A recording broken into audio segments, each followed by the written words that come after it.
Hello, everybody. Hello, hello. Welcome to the pre-show of the part 3 Shadowbringers discussion. We're 10 minutes early, and there's a reason why. So let's get started with the comments that are here right now. Jima in the house, hello. Those waiting with me, can anyone tell me if there is a way to view previous cutscenes? I believe is your question. I can answer this question. You can answer, Tom. You can go to an inn. Yes. And there's like the journal in an inn room. Yeah, there's a book. There's a book in an inn room, and you can watch all the cutscenes in there. I think any inn, but go you to can a do starting you can do city. any inn. Because I just did that because I wanted to go back and rewatch the Crystal Tower cutscenes. You had some suspicions. Because I had some suspicions about the Exarch, and I just wanted to sort of see. You wanted to I just see. wanted to see the Kayan scenes. in the house. What's up? Undecided Toy Store, aka Cirilla is here. Hello. Fawn is here. Hi, everyone. MD's explaining how to do the unending journey. There you go. Casual Core saying, Tom's such an expert now, such a pro gamer. I'm a pro gamer. Okay, so here's what we're going to do. We're going to be jumping into our Shadowbringers discussion because we had quite some developments. But you know what? Before we can do that, I'm thrown off by the vibes in your studio. Oh, Feng shui's off. Vibes are off. The vibes. Yeah. So you could do something about that? Well,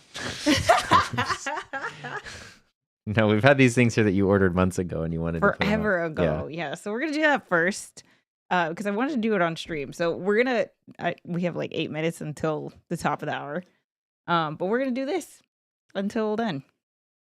It's a hat trick. Tom. So what are we doing? Okay, so check it out. You guys know I love hats, specifically Tokidoki hats, because they have this awesome. They have many hats that have such a cool design under the bill, and I specifically, well, for years when I started my YouTube channel, I actually used to wear my hats. The whole science with the hats. Okay, I used to wear my hats like this. But Tokidoki hats is weird because their logo is always at the back. I don't like this look. So I do have hats where I wear it this way, but not Tokidoki hats. Tokidoki hats, you guys show the bill, right? So you flip it over, bam, right? Look at that. Okay. The problem is I have so many. What a problem! I have a lot goodness. I have a lot of hats, right? And I rotate through them a lot. I like to basically just start at the top, go down the list, and just rotate. And they're all so colorful and fun that I really wanted it to be part of my YouTube videos. And so I was like trying to find a shelf or something because if you look at the shot that you're seeing right now, yes, Tom is going to be my pointer. You mean this? Are you talking about this or are you talking about this? Yes, so today's weather. Today, Tom is going to point at the thermostat. Bam! Right there. Wow, weather people really are skilled. Okay. So, we recently redid this studio office, the whole thing in the summer. We basically gutted the thing freaking rebuilt the whole thing 3 times. But the background didn't change very much. But one of the things that we did was we got a new 4K camera that had a much wider shot. So now you can see the thermostat so now there's a wider shot, period. But now you can also see the thermostat, which no one has ever said anything about. But I don't know. To me, it kind of just it throws off I see the thermostat, yeah. Everything's intentional and slick, and then it's just sort of like thermostat. Yeah, and there's the light switch over there too. But Tom 3D printed a blue, a metallic blue paint over it. So it's exactly like your. Yeah, it kind of looks like my nails actually, which looks cool. I actually like that look. It's very nice. But here's what I found. So we're looking for shelves. I didn't want anything too expensive. I thought about getting something that would hook from the ceiling that would hang. I thought of all kinds of things. The thing I found was just, I don't know, relatively inexpensive on Amazon. It's just these hooks that stick to the wall. And you can hang your hats in 3 different ways. You could do the standard, what you would think way, this way. You can fold the hat in and then do this kind of a situation, which is how I plan to do it, so that you can see the front on camera like that. Okay. So it's stick to the wall. What's the third way? I don't know. I can't remember. Hang it by the bill somehow? I don't know how you do it. Is it stuck-ins now? Yes. I'm wondering how easy it's going to be for you to get these off the No, wall. super easy. Okay. Yeah. And there's just a sticky that's on the back of this. So that's what we're going to do in the 5 minutes before the stream's officially supposed to start. I lost that. Seriously? Oh, there. Oh, it's on the floor. Yeah. Threw it on the floor. Yes. Okay. So that's what we're going to do for the next 5 minutes. So, Thanks, babe. our That's our solution. Bam. Yeah. Well, you know what? Let me zoom out a little bit more. Oh, shoot. Where'd it go? Yeah. Did I move it? I don't know if I moved it.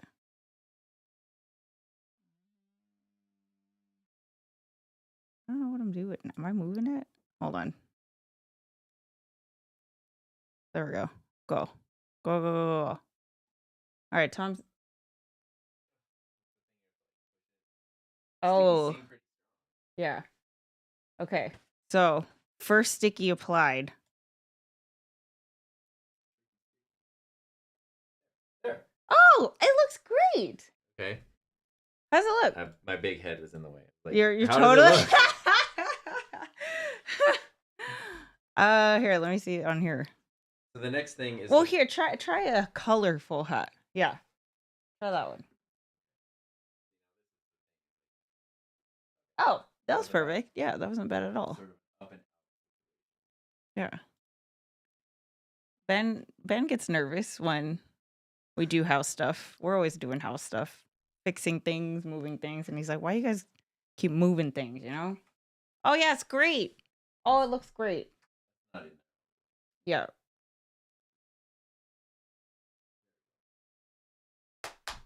That's good. Yes. Oh, it looks good. Okay, cool. I dig. So now the next one would be to put it over the light switch. When you're not filming, you could also just. Yeah, I'll just take it off.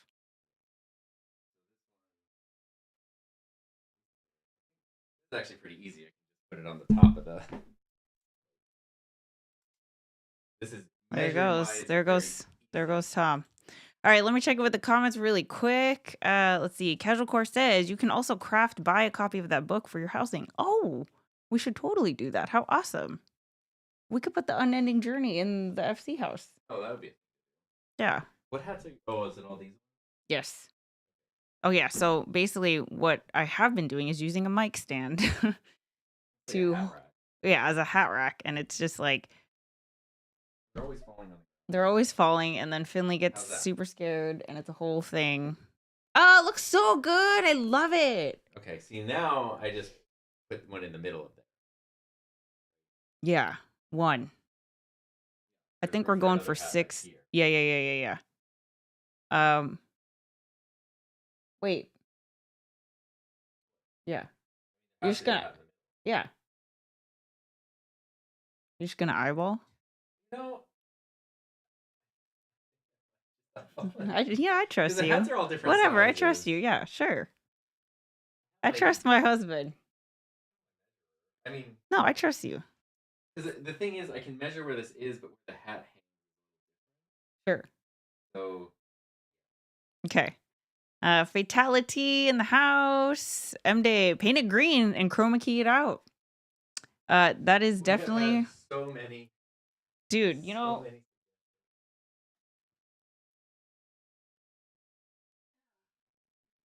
so here's the other idea I had. I bought some really cool neon fluorescent gaff tape. Yeah. So this tape is gaffed. Well, actually, Tom, How does this look?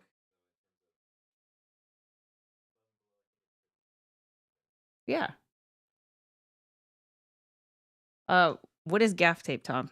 The official from someone who is a video production person.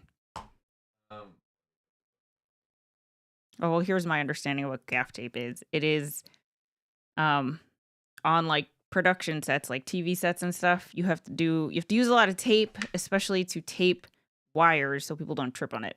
And you can't use like normal tape because when you take the tape off, it's got all the like sticky stuff and adhesive stuff. So gaff tape doesn't leave residue. But it's still super strong and it sticks to Super pretty much strong. anything. It's super strong. It's easy to tear with your hands. Yeah. And you can write on it very easily. You can write on it very easily. So very functional tape. Also, you can get very cool colors. And I told Tom, I was like, just use this tape and go ham on the thermostat. Like do some like crazy design, because I don't know if you guys know this. Tom is actually an artist. He used to be a you know what Trader Joe's is? It's a funky grocery store is how I would describe it. Yeah. They've got really good food. It's got a vibe to it, right? But art is a big part of their vibe. And Tom used to work there, which was basically like a 4-year art university. Yeah, his main college job. He used to work with spray paints and like cutting wood board, like poster board. Like he did all the like everything in there is like hand drawn and hand painted. Yeah. And he was in charge of the whole friggin' thing. It was like getting paid to go to art school. Yeah, he says it's like getting paid to go to art school. But I mean, if you see him write, like he can do hand lettering. Just I don't know, he's very talented. So I was like, here, take this tape. You're very creative. Okay, let's see. Let's check in real quick. Kay says, I actually noticed it before, but didn't want to bring it up to you. Kay, you can bring anything up to me. Breeze is here. Howdy. Let's see. Tom needs to pet the dog. He's down there now. I was just giving him a giant bear hug. Eddie's here. Waves hello and goes to lurk. No worries. Good to see you. Hope you're doing feeling much better today. Carolyn is here. Hi, friends. Gaffer tape. Used to tape stuff down or mark spots removable even a long time. Yeah. Even after a long time. Yeah. Aaliyah. Oh, you reminded me. Time to get in the FC. Yay. We'd love to have you. Hammer and Sickled is here. Hello. Good evening. Lots of colors and widths. Yes, the tape. Vetty is here. Hello. Vetty, I'm so excited that you moved on over to Kraken's Call. I know for a lot of you guys who are considering moving your mains, I hope you know I understand like what you are doing when you do that. So yeah. So we're very excited to have you. What's up? One more hat. It's the one you're wearing. Yeah. Because you're gonna have 6 things. Yeah, or you can grab one from the closet. Yeah. You can grab the Firebird signed one. Yeah, that'd be an awesome one. So one of my favorite hats is our hockey team that we have season tickets to a hockey team that's an AHL team. They feed into the Seattle Kraken. Told the story. This is why we're on the Kraken server. But last season, there was a season ticket event, and I got the whole team to sign my Firebirds hat. So that hat I always wear to Firebirds games. So it's in the closet. But if we have like a display thing, oh, it already looks so good. I love it. How exciting. What am I doing here? Ooh. You like it? I love it. Yeah. Let me show my hat. So here's the Firebirds sign. Look how awesome that is. Right? I never wear this one on stream though because of the bill. It's just a normal. When you wear like a normal bill, it's like you just see the bill. You don't even see the signature. So yeah, but you normally wear this one backwards, and she saved this specific spot for her favorite player. I did. Yeah. I actually had a fit. They're all really, really good. But this one guy last year was just like caught my eye with the way that he skates, and he was his nickname was like Speedy Student H, which is his last name. But I saved this spot right here for him, number 34. That's your number too when you play. And that's my number. Yeah, that's why I was number 4 when I joined Tom's hockey team. 34. That's what I said. 34. Yeah. Okay. 1, 2, 3, 4. Okay, so last question then. We have two more hat spots, right? You want one up and one down? Up and one more down? That actually might be perfect with the door. You can't see above the top one. It's I like mean, it not. doesn't It's really not even matter. in frame. I mean, I or can't you reach could do there. something like this. Mm, I don't know. What are we Or thinking? do you want low? Do you guys have input?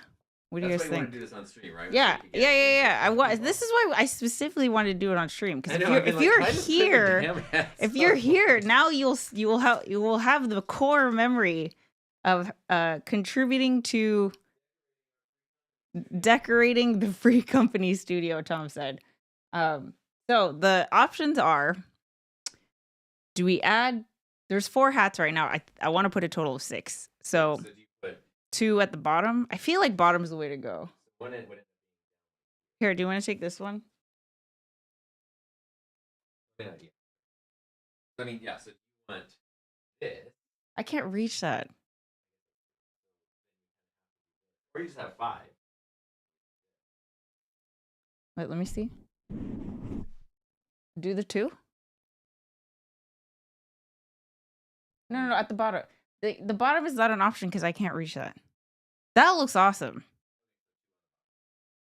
I don't know. What do you think? Let me see. A grid or offset grid? The kids do that's at the bottom. No, I mean maybe. No, Would the kids do stuff to the hats at the bottom? I don't think so. No, I mean worst thing to do is like fur would get on them, but dust is getting on them now. So Yeah. Okay. Gil, what's up? Hey, My Gil. favorite peeps. It worked. Yay. The distance and blur makes the Firebird look like a heart. Really? Oh, yeah, it does. That's so funny. That's funny.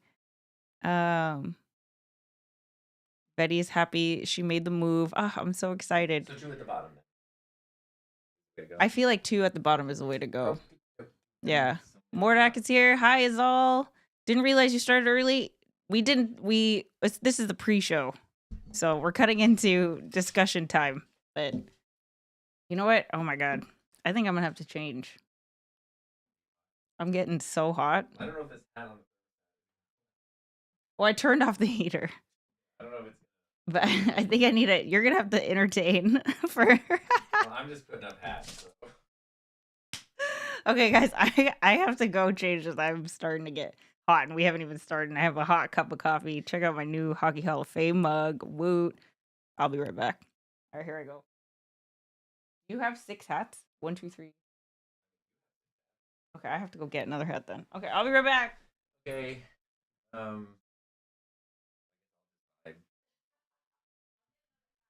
I can be post. I don't know. I can be the intermission entertainment. Beep. See, MJ, you're saying the grid, offset grid. I don't know. I thought grid thing too, but I think a straight line, at least for now, works. There's so many hats though that it could end up just growing into a grid one day. Oh, it does look like a heart. The Firebird does look like a heart. The hat is such a part of your brand. It's weird seeing you hatless. I don't know the Manderville Mambo. I know like key parts of it, but I don't know the whole thing. So there we go. The right side of the screen has some different colors. Might look so. One of the ideas I had, which I think would have made things look too dark. This is a curtain.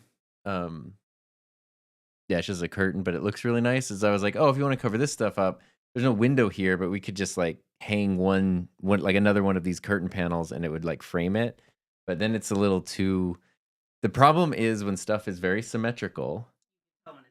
You can tell when it's off and it becomes like a thing. Whereas if everything's sort of off-centered and not symmetrical, then everything kind of looks right. Yeah. I think it was Cameron Sickled said, hat is such a part of your brand. It's weird seeing you hatless.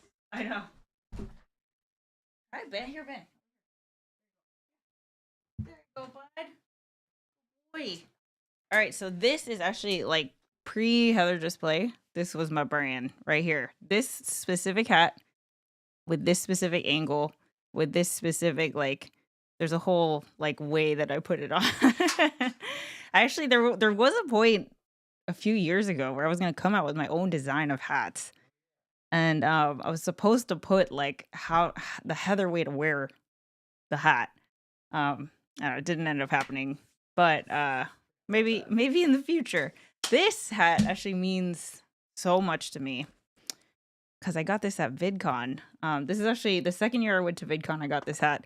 The first year I went to VidCon, I got the hat right behind Ben, right behind Ben's head. Yeah, that's the first hat I got. But then, I what did I do? I got invited by this like I don't know documentary video team to share my experience having ADHD, and at the time my vlog channel was kind of known for this boosted board right here, this electric skateboard. That's actually how Tom found my channels because he was looking to buy that. Oh, the hats look so good. it? I love it. There you go. Anyway, so we were at the park. I was skating on the skateboard. And then freaking a tree decided to drop sap onto my hat. So the next time I was so bummed because you can't get that out. So when I went to VidCon the next year, I got another one. And that is the one that's on the bottom row right there. But I don't wear that one anymore because of the bill. But anyway, awesome. it looks so good. It's like maybe like 2 years ago. I have a bunch of guitars, and they were always just sort of like in stands or kind of like smushed up in like a multi-guitar rack in the corner. And a couple years ago, I mounted them on the wall, and it's like to this day I go in sometimes and just stare because they're just so pretty because you can see them instead of like all your hats just piled on a thing. Now you can see them. Yeah, exactly. I mean, he's my biggest inspiration. Babe, you're my biggest inspiration. But yeah, seeing Tom's like, if you've seen in his videos, his guitars look so, and they're so colorful, and they're fun to look at. I honestly love just staring at them. Yeah, and you know, these are all like they're such fun designs that I wanted to kind of have them on display. That's definitely better than the well, you don't need to go down that road. What were you gonna do? Like, well, lighting. I'm just gonna Oh, he can't help himself. He can't. This is supposed to be Shadowbringers discussion. He says there's too much shadow over there. All right, let me catch up with comments. Tom Mordak says Arrow says you have to do the Manderville Mambo. I know, but I said I don't know.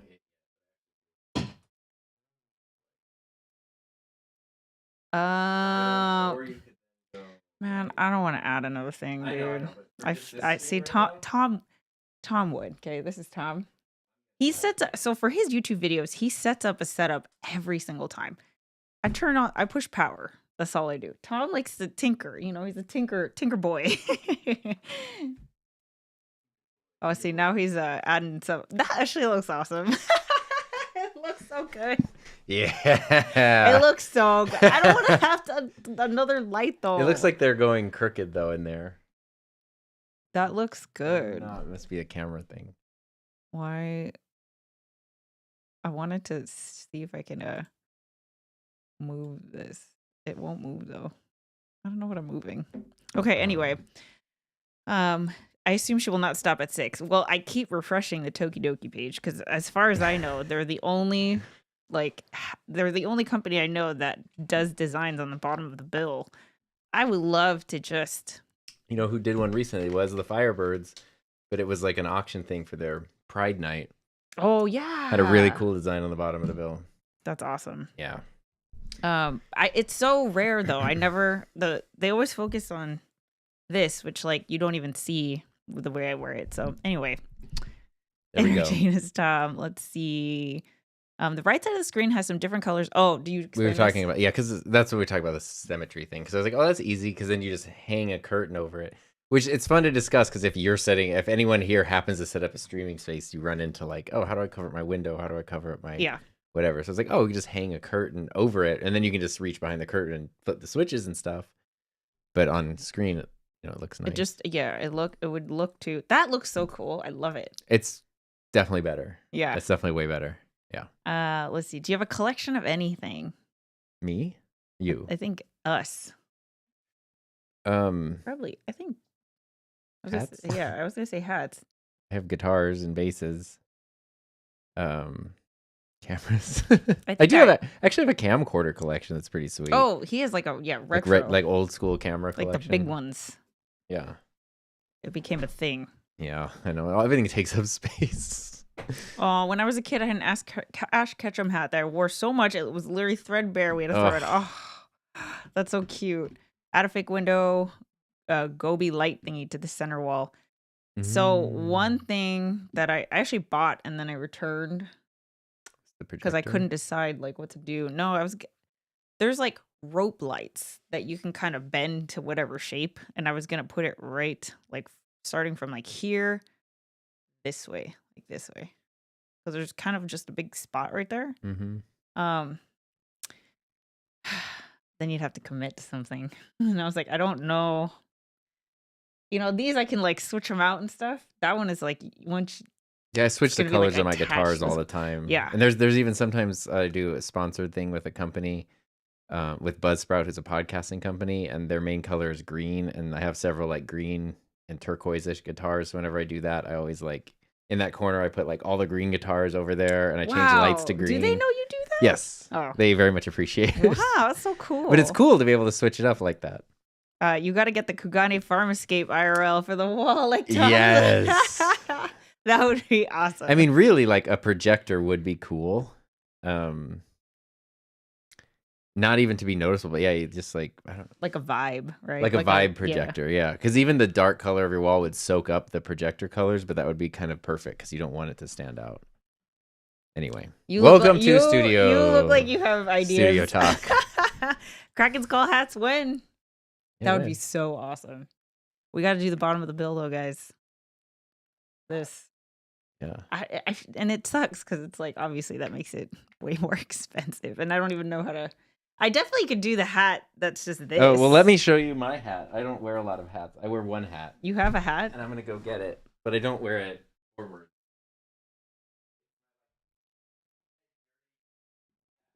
Your dirty hat. I wish I had a place with space for all my guitars and instruments. I've been moving the past month and I lost count. Around 30 instruments I've been packing. Oh my gosh, that's crazy. That's so cool. Hat that I wear everywhere. Now it needs to be cleaned. I wear this hat all the time, but I wear it backwards. And it is appropriate though because Oh, can you guys see that? Hold on. Let's hold that up. Okay, let's hold that up. Look at that. That's awesome. That's pretty sweet. Yeah. Anyway. We'll see. Yeah, ours would have to say. I mean, the font is actually really cool too. Perfect. Yeah. That's good. I like it. Just a little preview of what could be. Yeah. A couple stable hat would be awesome. Yeah, that would be awesome. I don't know what it would look like. Your face. Oh, I got confused because Casual said normal Manderville dance works. That one I think I'm more able to do. That's the, like. Yeah. Good job. Yes. / M dance over here. Cirilla, honestly, love your setup in this room. Looks super professional, but very comfy and chill. Such great vibes. Tokidoki has the coolest fun stuff. Yes. Let's see. I too avoid talking about Emmett Selk for my emotional well-being. I really want to talk about Emmett. I use commercial chromed wire shelving in my bedroom for clothes, and I cover it up with photography backdrop. Smart. What is this Seattle place? Is that somewhere in Norvrent? It's somewhere. Where We've would it not be? unlocked the ether current. It'd be in Limsa somewhere, right? Everyone said that was perfect. There we go. That made Airwolf's night. Okay. Okay, so guys, let's get on topic here. Speaking of making nights, let's bring the shadows. Which night is dark? Yes, good Transitions. job. I saw what you did there. Okay, so your girl is taking a nap for the stream, so did not make the keynote. But I got questions for you that got submitted. You've got questions, I've got answers. Sorry, I couldn't get around to screenshotting them, adding to the keynote. But first of all, where are we and what happened? So, okay, Where were we last time? Well, that I don't remember. It was, I think you hadn't done the. Well, okay, I think one of the first big reveals after the last discussion we did was the bread. Oh yeah, that feels like a while ago, but yeah, the meal being made of sin eaters, which the sin eaters are made of people. That was It's just Soylent oof. Green in Aorsi or Novorend. Um, yeah, so that was a big one, but that explains so much because it was like, Oh, wait, hold on, really quick. Spoiler, Gil. In case you're still here, bye. I'll see you later.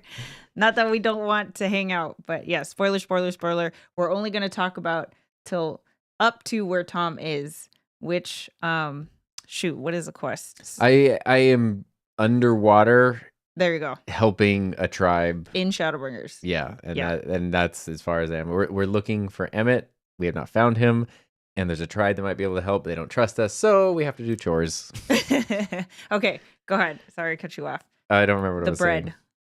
Oh, it makes sense, like just in terms of controlling people, like if you're their only source of food or whatever. But I did think it was sort of strange that like how much the people really loved the bread, and that the Umorians, when they came out to like collect people, they were like very generous with giving out the bread. Something about that did stand out as being like a little strange to me, and now it totally makes sense. So of course you would want people to eat that because then you can control them.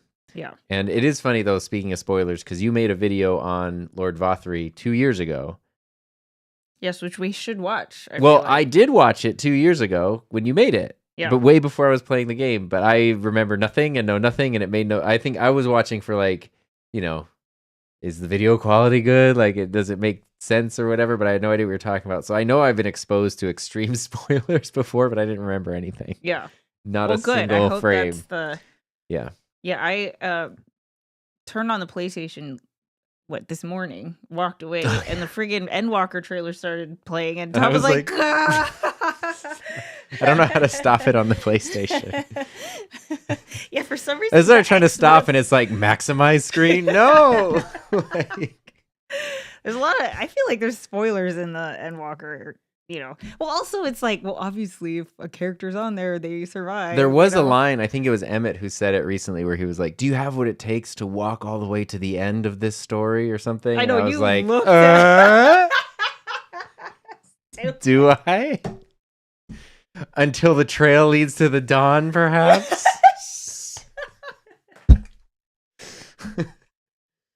You are so silly. Okay. Let me see. Let me see. Bye, Gil. Gil left. Bye, Gil. We need to have a not MSQ hangout. Yeah. Yeah. Pimpy's here. Pimpy, what's up, Pimpy? Not being trusted, having to do chores, tails all this time for the Warrior of Light. There we go. Level 80 MSQ. That's where I'm at. You're in the very first Tempest. Yeah, you got to the Tempest. Yes. Which, I have to cut myself off. I got to the first one. Hammer and Sickle's correct. First Aetheryte. That's where I'm at. Okay, I'm going to dig into the questions here.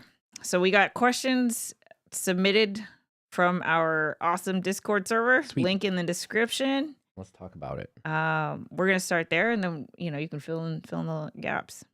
So, first question from Hammer and Tickled. Oh, perfect. Abida. How did it feel when that bad man shot your cat? Oh, wait. Well, first of all, did you know the cat was the cat? Yes, I knew. Well, okay. So, what's it? Graha? I just said like this. The Exarch is obviously the guy who locked himself away in the Crystal Palace. I don't remember who that was or why. I don't remember anything. You know why? Because they make you do that in freaking Realm Reborn. And like, you tell us. Sorry. Look at you go get riled up. Because that's the whole crystal thing where I was just like, it's just not a good place to do that. It isn't, and especially after watching Tom go through it. I think like for me, I didn't care, but watching someone who's totally new is not the place to put it because you are still learning so much about the game, and then it forces you to do stuff that you don't really have to ever do again. Force you to level up again and introduces characters that are important, as everyone said they were, but they are not important for a very long time. Yeah. It feels very random. Feels very I like that you're building in the world. It's not suddenly like, oh, there was this giant crystal tower just out of sight. You never noticed it. Like I like that they're folding it into the world earlier, so that. But like you could do that before Stormblood or something, like it doesn't have to be so early. So anyway, I didn't remember any of that, which is how I had to go explore the journal at the inn. Because I was like, I know it's the person there. I don't remember what the He was details watching were. cutscenes and he just kept saying, I know that's the guy who locked himself in the tower. That's the guy who locked himself in the crystal tower. Finally, he just went to the inn, Jima, and opened up the unending journey and was like, let me, how do I get back to the crystal tower cutscenes? Yeah. Which was incredibly helpful to see. And what I realized is like, I really don't think they're keeping it a secret. It's pretty obvious. And there's like, it's not even that they're dropping hints. They're basically just like, I don't know. You don't remember this. It's like, those like Christmas time car commercials where the car's in the driveway with a bow on top. It's like if you were trying to do that as like a surprise gift. Right. Like, what is it? It's like, it's a Lexus, obviously. It's like that's the level of hint. Like, I don't know what is. It's like obviously it's that guy. Well, so who isn't really a question. The why and the how are the big questions. Like, okay, how did you like what's happening here? And that's kind of the mystery and the question to answer. And I feel like that's intentional. Like, yeah, you might remember who this person is, but you don't know. There's a lot of mystery. Yeah. And even Emmett is confused by him, where he's like, how did he pull people here? Why did you like? Yeah. Has he's not even told you the truth yet? All this kind of stuff here. So, all that to say, you find out who he is. Totally makes sense. You have this, he's making himself out to be a bad guy, so that way, he can take the light, the burden of the light, and then basically sacrifice himself, which is sad and tragic, and makes total sense. And then he just gets shot, which like is not a thing that usually happens in this game. Which like I totally forgot. Like you were like, what the heck? And so I have very much enjoyed Emmett throughout this whole thing, and I would like to talk about him more. He's your favorite. I in no way expected him to be a Scion at some and I don't know where things go from here, but I wasn't like, okay, it's gonna be all like sunshine and rainbows. But like I said in the previous streams, I really thought there was a enemy of my enemy's my friend situation. So like, okay, our common goal aligns, so our greater goal aligns, so we can combine forces or whatever. Definitely not surprised that he then did something bad and villainous, because he's a great villain. Like that's why I like him so much. He has his own goal. Yeah, and as we talked about in the last one, or I don't know if we talked about it in the last one or it's happened since, I don't remember, but where he basically says, he's explaining the different worlds, he's explaining all that stuff, and he's like, I don't even consider you alive. It's like I have no qualms with like merging these worlds, because you don't even exist. Obviously, it's just like, yeah, I'll shoot this guy, get the thing, whatever, like. I'm not saying I agree, but I'm like, you do understand at least his motivations. It's not just like I want to take over the world. Sure, it's like, well, why though? Like you genuinely understand his motivations. I do hope there's still some sort of chance for a redemption arc, and I don't know what that would be, but I love me a good redemption arc. I love people just getting along, and like, if there's a way. So one thing that happened here that was really great was after Vothri left Yulmore, and we rallied all the people to help like build the big Talos to go get him. Go to the mountain. You had the Yulmorians down, out of the city, and at one point you had the Chais. Wait, is it the Chais? The Chais, okay. Like Chai tea. You had the Chais meet like the artist they had before we pretended to be an artist that they essentially condemned to death. Right. And he just survived by luck. So for all they knew, he was dead. And then they did apologize. And even that guy was like, I don't know if I'm supposed to hate you. I don't know if I'm supposed to forgive you. What I know is that like we have so much that we need to pay attention to in the future that like that's what we should focus on.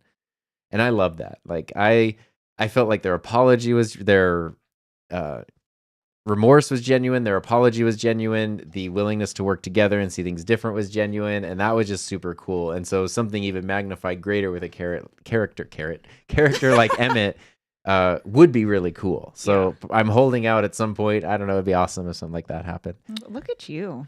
Sorry, yes. Let's see. He called Graha and Vothri's true identities in one of the first streams, so I give him props. Yeah, Vothri's thing, I called that early, because it just sort of made sense, like, how are the Sin Eaters docile? And then it was the V's, right? Is that how you say their name? I don't know how to say their name. The V's. The bunnies. The bunnies. they were talking about like what I imagined a light warden to be, and they're like, I would imagine it's like big and slovenly, and like it. Others just, I think we did talk about this on a stream because it was after the big attack where the Sin Eaters were acting coordinated, and it was like, Right. like they were basically describing Vothri, and I was like, oh, okay, yeah, he has to be one, and that explains everything. And then we find out he is one because there's a weird scene where he bursts in and he's gorging himself on the meal. But it's weird because he like, I'm like, okay, yeah, you're sick, you're gross, you're a light warden, a Sin Eater, whatever. But then he has like a friend. He's a companion. Tom could not get over the friend. I don't remember him having an attachment. Well, that's why I was like, and obviously you learn he's half Sin Eater, half human, or not human, but half person. And so I didn't know, like, are you kind of being possessed by this thing, or like, I don't know, is it a collab? Like, what's going on? I didn't know because he seemed so distressed when he was eating that scene, and you weren't here when I watched it. But he seems so distressed in it. There's a part in it where he's like, oh, I can't believe like everyone's gone, like I've lost everything. And he's like, I can just rebuild, but I'll just right after my dinner. Yes, I need to have my dinner first. And it does sound like either someone just like gripping to the shards of like what they know, but it also very much reminded me of like a child, like, you know, like in Home Alone, Kevin's left home alone, and at a certain point he's like, you know, he's trying to like make a good meal and like bathe. Like he doesn't know what to do, so he tries to do what he thinks like you're supposed to do. You should do. It almost had that feeling of like, I'm clinging to this, and then there was like the other thing that was pushing him to. Did it talk? No, it just kind of eyes glowed. Like a face. Yeah. It didn't eat any meal. Okay, we have some comments to catch up on. T-Fish, I do think part of the timing is probably intentional on their part because they want you to kind of forget about Graha by the time Shadowbringers rolls around. Not sure how successful that is for many people. Well, it's funny because when you first meet the Exarch, I definitely caught this watching you play. You get a dialogue choice, and one of the options is, Graha, is that you? Oh. It just says it. And that's the one I picked. I don't remember what the other one was, like, where am I? Or something like that. So yeah, they don't hide it. No, and that's what I think. I don't really think they hide it, but it's like, okay, so it is him. What's going on? And that they make you wait for. Oh yeah, that's right. At the time of Shadowbringers release, the Crystal Tower quests were not mandatory. Oh, that's interesting. See, the Crystal Tower story, even at the time, I thought the story was really interesting. It is interesting because it's so different from Gaius and just like yeah, no, it's a great story. This is like throwing it the thing was you're throwing it disjoints the story that you're in the middle of, and it's still so early in the game with so much. Like, I'm at that point, at least me, I'm barely wrapping my head around like the main characters, who they are, what their names are, what they're doing. So many names, and we basically leave them for a very big chunk of time to go do this other thing with other characters that then do not come back for 2.5 expansions or something. Like, so that's where it's like, I feel like just moving that pre-Stormblood would be great. Because it's, I don't think, because the thing is that the Realm Reborn patches ramp up so fast. They do. And I feel like you I don't think you can do it until you hit level 50. The one thing that might stop that is Nero, because he's the outlandish man that starts the quest. Yeah. And I don't remember what his specific progression is in the different expansions and patches. See, that's why. I don't think you can do it until after you do Praetorium Ultima Weapon. But So but it I'm has to saying, be- yeah. you can't do it earlier. You would never want to do it earlier. But if you did it later, I think Nero might have some things that happen where it might not make sense for him to show up. I don't know. I'm sure they thought about it. Yeah. Yeah, I'm sure. I've seen a lot I'm of sure people they thought about it. who immediately know it's Graha, and then there's me who's just super oblivious and was gobsmacked when it was revealed. That's usually me. I'm usually that person. Let's see. So a decent chunk of people who never do side content were like, who the heck is the cat? They made it mandatory a few patches later. That makes sense, because I get a kick out of the Chais. Well, I kept asking them, what do you think of the Chais? The Chais I was actually expecting Lady Chai to be to sort of at some Turn, point right? snap and almost act like a too. Vothri. Yeah. Like, because the husband is so weird and nervous. I know a thing or two about nervous husbands. I'm just a nervous guy who's a husband. Oh, I was like, Not do I because of make you. nervous? No. In a good way, yes. That was just a bad joke. But he was like, he's so nervous and weird, and she's so like kind of happy that I was like, it almost seems like he's trying, like he has to make her happy, otherwise she snaps and like it's bad. Yeah. Which is not the case at all. He's just a very anxious guy. Yeah. At least so far. Cyril is asking, was Tom surprised that Vothri was secretly hot this whole time? My response was, why would you? Because the thing I was confused by, which I told you, and it makes sense when you realize everyone's mind controlled, and you see Vothri as he is, like throwing fits and slamming his fists on the ground and stuff, and it's like, this is the person you're loyal to. And I get it, you're under mind control, but it's like, sorry to play with stereotypes of like, traditional concepts of beauty standards or whatever, but like, I feel like a thing might have been a bit more effective if that's like the, led with that. lead with that. Like, yeah. That's all I'll say. How did you not see the thing on his thing? Armpit face, nipple face. Let's not body shame. Perfectly normal to have armpit face. Did Tom have that, oh no, he's hot moment? I was just confused. I didn't. He didn't have a reaction. Everybody in the group with me was saying that in the chat, but I was confused. I'm just confused. Like, why was the other form your form? Because it's revolting and like, yeah, I don't know. It like, it's not revolting because he's like big or overweight or anything, but like, it's gluttony like incarnate. Like it's just. It's like Jabba the Hutt level, like right. Which maybe that's the point: power and greed, and just like overabundance, overindulgence. Yeah, maybe that's the whole point. I don't know. Yeah, but it does make you think. Like, why not?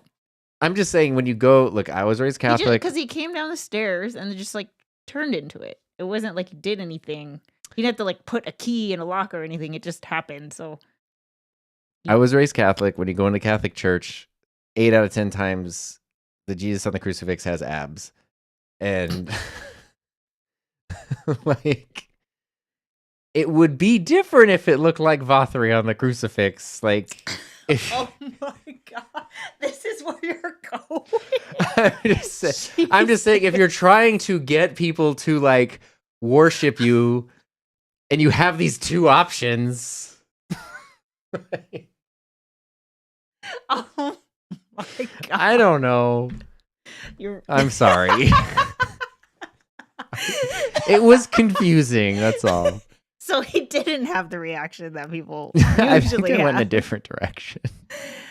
Okay. If I recall, the beginning of Shadowbringers' dialogue choice is, hey, was there this hot cat boy locked in there too? And he went, haha, what? No, dude, that'd be crazy. The live letters told us the Crystal Tower raids were highly suggested before starting Shadowbringers. It was made mandatory later on in the patch cycle. Man, I mean, knowing that story first 100% makes sense. Yes. Maple Paint 2, My Worry of Light. Did you find someone in the tower? Exarch. Nope, not a soul. My Worry of Light. Okay, I believe you. Yeah. Anyway. Carolyn, there is also a minion of him that clearly shows his face in the robes. Usually people try to not have minions like that out in lower level areas to be polite. Wow, that is so specific. You know what? That's one of those things where I would never catch on. Yeah, you would never make the connection. Yeah. Yeah, Crystal Tower starts after the weapon fight after Prey. I would die for Dulia Chai.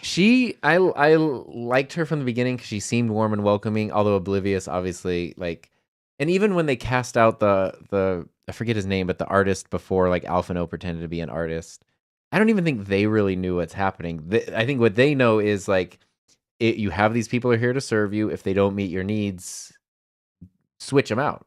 They don't know that, like, well, then they're either turned into Sea Eaters or we just toss them over the side.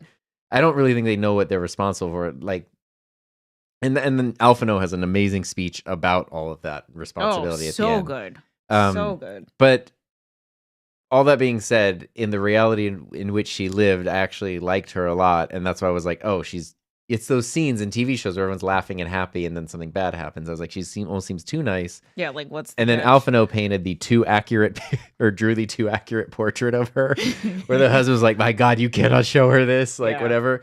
And she saw it and she like loved it. She was like, "I've never seen like," and I was like, "Okay, I actually think you're legit. I think you are the way that you are for real," and I really like that. Yeah. Let's see. The Chais are wholesome. Chai Nuz is Norvrant's #1 wife guy. Chai Nuz is like the funniest name. I just can't get over his name. No one can convince me that Chai Nuz is Norvrant's Sid, or isn't. That makes sense. Yeah, it was like you choose to appear that way when you could have appeared this way. It's just if you have the choice. I don't think he knew he had that in him. Oh, that's actually interesting and even more tragic. I think Innocence form, he didn't even know about. It's not like a hidden form. He acts surprised when it's happening in the trial. Oh, wow. Valtteri wins the glow up championship. Oh, he doesn't know about that form in him. That's even more tragic because he's in Let me tell you, this is why I made a video. This is one of my early videos on this channel. I did a whole thing about Valtteri. I think he's the most tragic character in all of Final Fantasy 14. Which also like you were saying, his voice acting is amazing. So good. But yeah, when he's in that form, his innocent form, and he's like, it's called Innocence, and he's on the ground. And he's like, "Father told me like I was special." Father, and that's just so. Yeah, it's crazy that you can then feel such sadness for such a like disgusting person.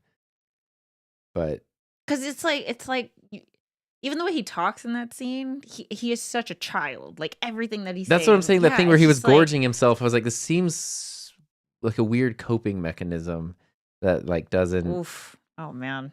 That's. Let's see. Hurt people. Save me, Buff Jesus. They did apologize to the painter later, at least. I was impressed in general with how quickly the citizens of Yulmore decided to turn around and make up for past awfulness. And Alphino just killed it with his speech to them, where he's like, because he's like, you lived in this thing, you didn't know what's happening, but you did make these decisions. You are responsible for the things that you did, but we also have a future. Like. Right. And Alphino just like looking at Realm Reborn Alphino to this Alphino who just instantly is like calling everything out. Call it out. No hesitation. I know. It's so, I mean, it's so good. Let's see. The Chais remind me of Marie Antoinette, though obviously with a much more positive outcome. At least at the moment.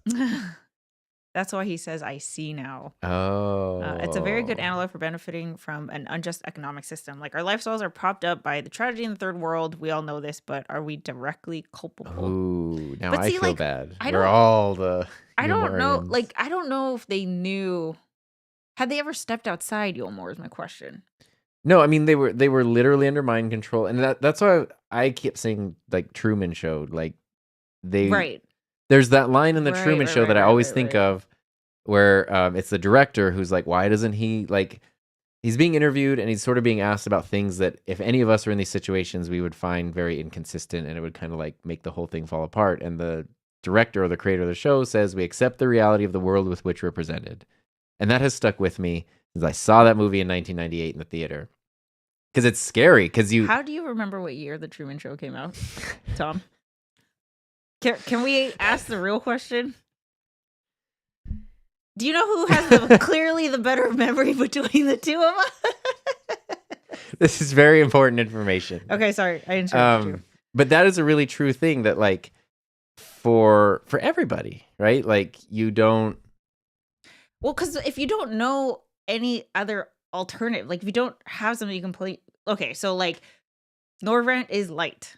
If you don't know what night looks like, this is just what it is, you know, like how you have never seen any different. Yeah, that's oh my gosh, I read all 9 books in the Expanse series. We listened to all the audiobooks. We watched the entire series. Hard recommend by us to all of you. It's an easy recommend, but it's like a firm recommend. Oh, I meant hard and like yes, hell yeah, go pick it up right now. It's so the good. Expanse series is great. There's no spoilers here. Part of what they do, it's because it takes place in the future. It's sci-fi, but part of what they're doing is they're trying to terraform Mars. Is what one? Well, it's actually like humans who have been on Mars for several generations now, and they're working on terraforming it. The way that they live on Mars at the time is basically underground, or in like some domes sort of things. There's no like open things or whatever. Most of it's underground. And their dream, like the dream of the people that went through, a dream they passed down, like the Martians are super disciplined, is like, we are terraforming this place. Like one day we're going to have open skies, we're going to have open land, we're going to do all this stuff. And it's such a shared goal. It is. Everybody. But something that the older people start lamenting in the youth is, now that you've had multiple generations who've only ever lived in the underground tunnels and things, you just accept they don't underground have tunnels and things. They don't have the same drive to like be outside that the others have. And so it is sort of an interesting thing of like, I don't know, as generations go on, like the big ideals and the big things, they can fade away, right? And that's why history sometimes repeats itself. I'm having the thought of, this is very similar to generations before us having a world without the internet, and generations now only being born into the world where internet is a thing, and where you say things like, I'm older than Google, and that's like so shocking. Yeah. Yeah, I don't know. That's a couple table discussion. Anyway, let's see. Now I feel sorry for him. At the time, I was too caught up with how hot he was. As I type on an iPhone, likely made by child labor, makes you reflect. Oh, The Truman Show is definitely something to remember, Heather. Well, we saw it recently. Yeah, you saw it for the first time. We were watching it on a plane, and I was like, it's one of my favorite movies. And I feel like I saw it as a kid. It just probably because it was it's Jim Carrey, but it's like, wait, it's like a wacky concept, but he's not really funny in it. Quick, what year did Jurassic Park come out? 1991. We can play this game all day. Wait, is it 91? Sorry. Tom will beat 9 times out of 10. 91 or 93? 93. Well, so the reason why specifically with movies is because he used to work at a video store. Yeah, which we had this big thing because this was very Tom Buck. It's so you. This was more than 20 years ago. I would have definitely had a crush on the guy that works at the video store. 1,000%. Well, the guy at the video store, there was a giant book, and I forget what it was called, but it was like okay, cool. The movie guide, and it's basically you could look up any movie up until 2004. And it had like the synopsis and a rating, but this was like the definitive like guide. Because and you were bored and just read the whole thing. I would flip through and look through different movies, and the thing about that guide is nothing got 5 stars. Like, I mean, the thing was thicker than the thickest phone book, and like nothing got 5 stars. The only 5-star movie I ever found in it was The Truman Show. Oh wow! And I was like, wow. And that was I guess 6 years after it came out, and I remember still thinking like, okay, wow. And I watched it at the time. I was like, yeah, it still seems pretty good. And we watched it, very recently, and it was like, still totally holds up. Yeah, that's good.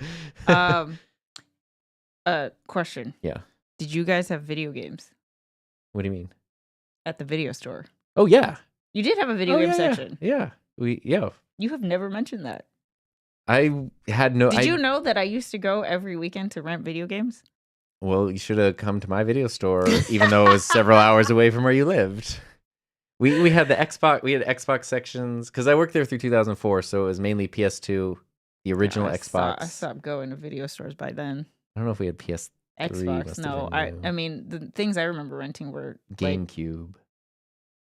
I mean, I used to rent NES games all the time when I was a kid. Super Nintendo was the one I remember the most. I remember the thing that was scary. PlayStation 1. Remember that too. I remember renting a DuckTales game for NES from the local video store. Yeah. And it was pretty dope. But when I returned it, I accidentally put my copy of Mario in there. And I like freaked out, and we had to go back to the video store. I got my Mario back. Woo. Yeah. Oh my goodness. Okay. Eddie says The Expanse is great. Okay, good. It's so good. It's a movie about the true of man brain blast. How bizarre. I just listened to one of your couples table VODs the other day where Tom was talking about The Expanse. Look, I have like 5 things I know about. I just talk about them in rotation. I have never seen Tom blast through books as fast as you did. Each of those books is like the movie guide. They are thick if you read them. I read them on the Kindle, but in person they're very thick. It's like the Game of Thrones level books. So good. And there are 9 of them. Yeah, and you got to the 7th book, you started getting sadder and sadder. Yeah, it was really cool to be on book 3 and be like, I got 6 more books. Like, I am rich. And then you get to the last one, and you're like, oh, wait. So if you watched the series, The series is great, but it basically ends with book 6, and so there's still 3 more entire books That's what I that did. So take place I after the watched this series. show, and then I read book 7, 8, and 9. Yeah. Yeah. It was Carolyn 93, okay. 93, same year I came out. Did Tom write that guide? He did not the Thomas Guide. Yeah, video game console. Video game console rentals. Did they? We didn't do that, but yeah, like Blockbuster would. We were a little independent store. We didn't have the budget for that. They came in like these big cases, and things were all locked up, and it was because for my 13th birthday, I was at my aunt's house, and she rented my cousins and I a PS1 with Resident Evil. That was like Wait, you've played Resident that Evil? was the time I played Resident played Evil. The original The Resident original Evil. Resident Evil on PS1. Were you controlling the controller? We all were. We all switched and stuff. But I remember it was know like that you've played Resident Evil. We need to have. I mean, it was a whole thing. weekend, so I don't know how Do far you know we got. what it's about? There were a lot of like I don't know, bodies stuck to ceilings and zombies and things. Did it scare you? Because that was like a defining game, like horror. I game. played it with a bunch of other 13 to 15-year-old boys, so no one would admit if they were scared if they were scared. That game, I remember. I don't know if I was scared, but I remember like it made me actually kind of be interested in like something with like monsters and aliens and creepy things, and I kind of wanted to see like creepy monsters after that. That's not what I wanted to do. Let's see. I rented a video game once and forgot it at a friend's house. It was like an hour away. By the time they mailed it back to me, I owed $60. See, that's the least satisfying because it's like you could have just bought the game and now you spent the same amount of money and have nothing. I just discovered the other day my library has Switch games. Oh, wow. Libraries have a lot of things. To Truman Show. I know. It's all relevant. We have more questions we got to get back to. I rented 6 for several weekends in order to finish it. Nice. Resi stream. Resident Evil 1 is legitimately a really sad story. We definitely didn't get to like the end of it. That's the only reason why I tried so hard to push through the scares. Because I don't know. Horror, no. But the story was so interesting to me. Like even as however old I was at the time. Okay, let's go back to our questions here from our Discord server. It's Kay's question next. So what do you think now about Thinkred and Reen's relationship after you've done his solo duty? Does it justify Thinkred's actions? Does the scene answer your questions? Or do you still have more questions and weird feelings towards them? What are your overall thoughts on the relationship? That's a great question. I feel way better about their relationship. I feel like Reen is she's more accepted as like her own person now. Thinkred seems to be like treating her as her own person now. So I feel like there's a lot of resolution there. I understand. It's almost like Emmett. Like I understand Thinkred's why he treated her the way that he did. I still don't like it or agree with it because like you're still ultimately treating an innocent person this way who's not choosing to be involved in this. So I feel like he was the one that needed to atone or whatever, and he did. So far then he's been like kind of back on track. Also, Magnus and the crew. I would like to know your opinion. Oh, Magnus. Yeah. Oh my gosh. I forget the one guy who's just like really obsessed with trolleys, but he's great. Because even when you build the big talus, he's like, oh my God, after this, the size of the trolley that thing could push, just imagine it. And people are like, there's not even tracks that like, what are you talking about? But Magnus's story is like, he's so gruff because he won't like you need his help in finding like the stone for the heart for the talent, doing chores. I honestly don't know who Magnus is. So when you need to go into Reen's thing where she can like meet Minfilia and do the whole thing, you need to take the trolley there. You need a talus to push the trolley. You need a heart for it's if you give a mouse a cookie. You need a heart for the talus. You need a stone for the heart. This guy. And it's in a mine, and you meet him, and he does not want to help. Basically, like he lost his wife, he lost his kid. She died in like a mining accident. And he's essentially like even in the picture that you have on Google thing, He just getting drunk in front of their graves. Like he just sits on their graves all day and drinks and talks to them. And he doesn't want to help you at all. And he won't help you. And then you have to go in the mine, you find the thing, and you actually find the stone, and you realize she's the one who had discovered it and it got buried in the rubble. And she actually carved into it, like, this is for you and our family and whatever. Like she wanted them to have it so they could use it and build stuff. And then he feels like he's not forgetting her and moving on. He's actually doing what she wanted him to do by helping. His story. So he helped, yeah. And so he helps, yeah. Yeah, his story is like real sad. And then he leads one of the groups as you need to like go into that last battle. There's like, or it's not even the battle, sorry, as you're building all the things, and there's like these separate groups of just hodgepodges of people that want to do things. He's leading one of the groups to like help. So he's involved. Everything. Yes. He's involved. Let's see.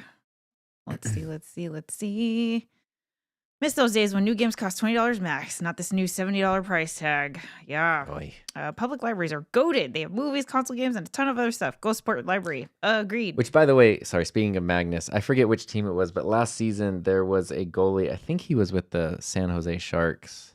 I don't know where he is now, but his name is Magnus Krona, is his real name. He's from Europe, obviously, with a name like that. And that is like such a cool name. That's very much a video game level name. Very cool. Very different from Tom Buck, isn't it? It's a little different. Charlie guys are kind of a meme. We all know guys like that in real life.